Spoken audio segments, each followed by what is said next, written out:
Welcome back. As we all know, COVID-19 has a way to change how we do businesses, as many need to go through tremendous turnaround shifts. Accountants have always been in demand, serving as an important function for successful companies or unsuccessful companies, to be frank.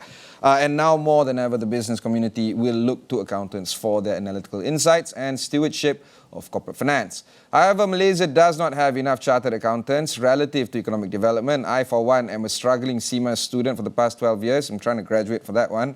Hopefully, in the next 2 years, I'll do that. But in the meantime, AICPA CIMA provides an avenue to meet the demands of present and future needs of companies, making it accessible through digital learning with a variety of initiatives available for upskilling, including to qualify as a chartered accountant. Joining us for this morning is Venkkat Ramanan, the Regional Vice President of AICPA. Venkkat, thanks for taking the time to speak with us this morning. I'm joined by my colleague, Harits. We're talking about the value proposition of AICPA and CIMA. What would be some of the value do you think that AICPA CIMA brings to the Malaysian private sector and towards nation building? Thank you, Astro, and thank you for having me again. That's a very interesting question, and let me take a step back in terms of talking about the key issues that exist that links up with our value proposition.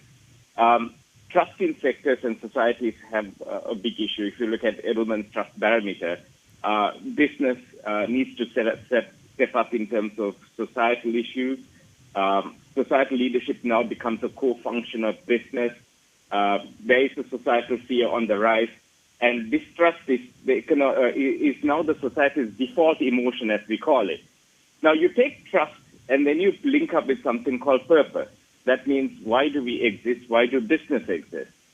And if you bring up trust and purpose together, you have a core function in terms of finance, leading the agenda in developing the trust and executing the purpose of an organization right through not only with the internal stakeholders, but external stakeholders.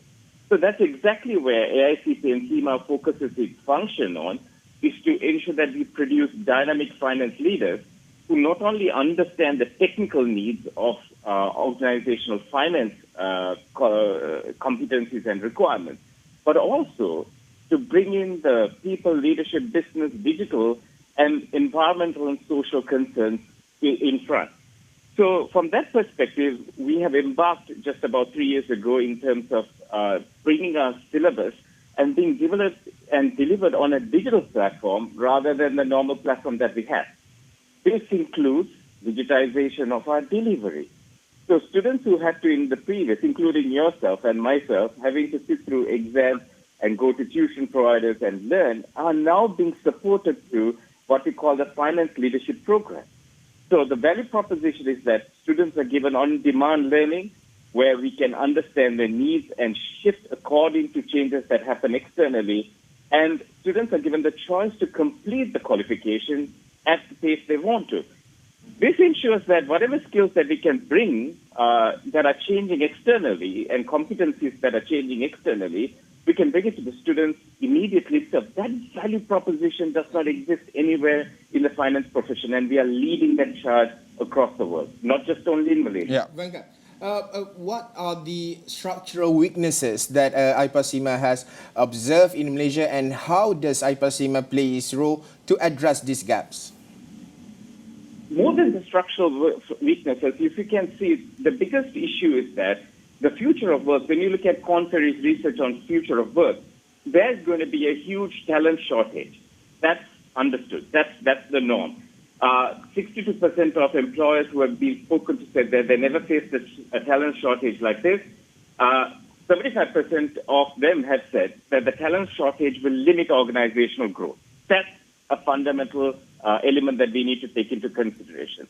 And if Malaysia has to continue in itself from a structural perspective, linking to your question, to be one of the most sought-after countries for foreign direct investments, and to ensure economic prosperity and growth, to ensure that organizations are adapting to business models as external changes are rapidly enforcing the need for companies to be relevant, you need certain people who can lead that from the front.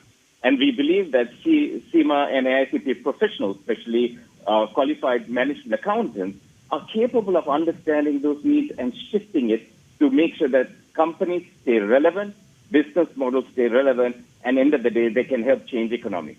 Venkkat, we're talking about trust as well. There's a lot of corporate governance issues that have plagued the nation and, of course, around the world. We're looking at some dubious companies making front and center news. It seems like trust is actually on the way downhill since a few years ago with no end in sight. How do you think the role of the accountants right now can come to the fore and highlight these kind of problems in the Malaysia Incorporated as well as Malaysia Government Incorporated on how to improve better the idea of instilling greater trust in Malaysia's businesses? The key fundamental of a professional accountant and a professional accountant such as CIMA qualified accountant, the key aspect of it is trust and integrity. Ethics and integrity comes as a key component of us. We are bound by ethics and integrity in terms of who we and what we do. Our professionalism is bound by ethics and integrity. And if we are found at fault with professionalism with regard to ethics and integrity, we are struck off as members at the end of the day. So if you look at our DNA, it's not just the ever-evolving competencies that we bring in, but the ethics and integrity is our lens, is our view of how things are to be done. So when we do see something wrong, we need to call it out, not after it happens, before it happens. So from a Malaysian perspective or any international perspective, there is that lens of ethics and integrity, not just from becoming a member, but while being a student, we embed that into our syllabus. We embed that into our thinking. We ensure that when they join the workforce, they're able to highlight corporate governance issues from a high end, process policy issues from a low end, and bring that to the forefront of not only internal but management eye so that appropriate actions can be taken proactively. Ethics, integrity is core to who we are and what we do.